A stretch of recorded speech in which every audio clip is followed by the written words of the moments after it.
the seal, ou le phoque, ou otari. Et là,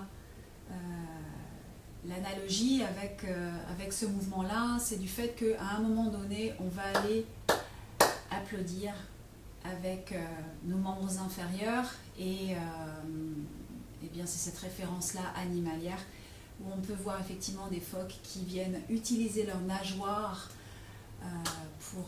pour applaudir.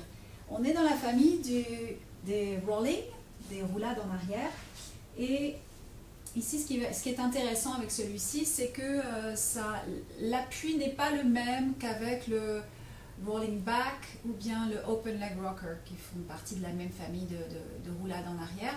On va aller chercher un peu plus haut cette fois-ci et avec les mains de chaque côté, on va aller repousser le sol en avant. Donc maintenant ça, on est assez à l'aise avec ça.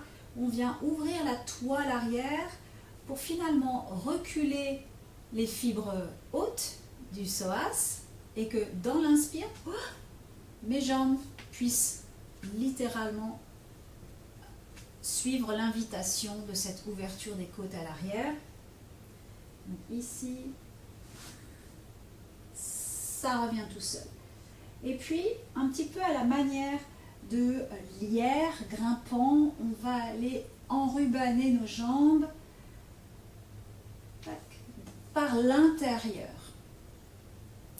et prendre nos pieds, les mettre en plateau. Ce qui est important, ça va être de poser nos coudes et de trouver un appui intéressant ici entre l'intérieur de nos jambes et nos coudes, nos bras. Cet appui est fondamental car, encore une fois, mes bras veulent écarter pendant que mes jambes veulent se fermer. Et ça va me donner le volume grâce auquel je vais pouvoir rouler sans impacter aucune des lombaires.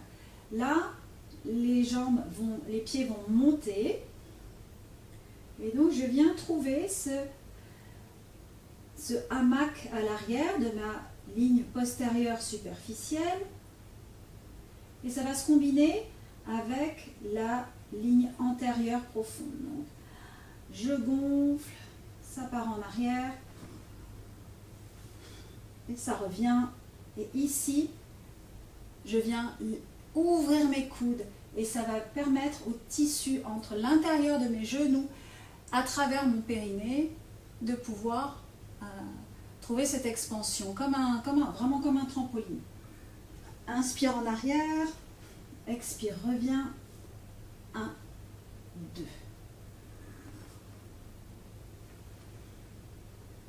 C'est rond, 1, 2. Donc c'est pas mes jambes qui font une expansion, c'est pas un développé des jambes, c'est une abduction, littéralement des jambes.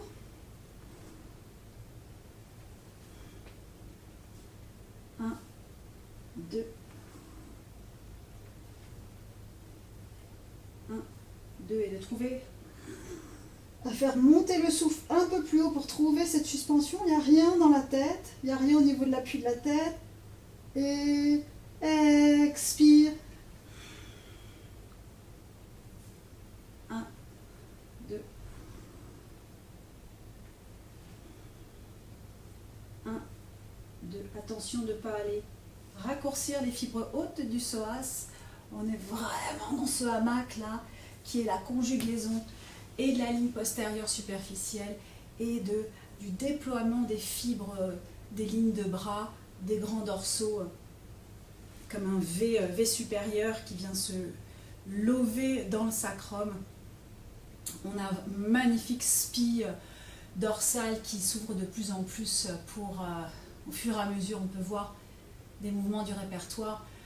Retrouver une ligne postérieure superficielle vaste, sécurisante, où on peut trouver sa maturité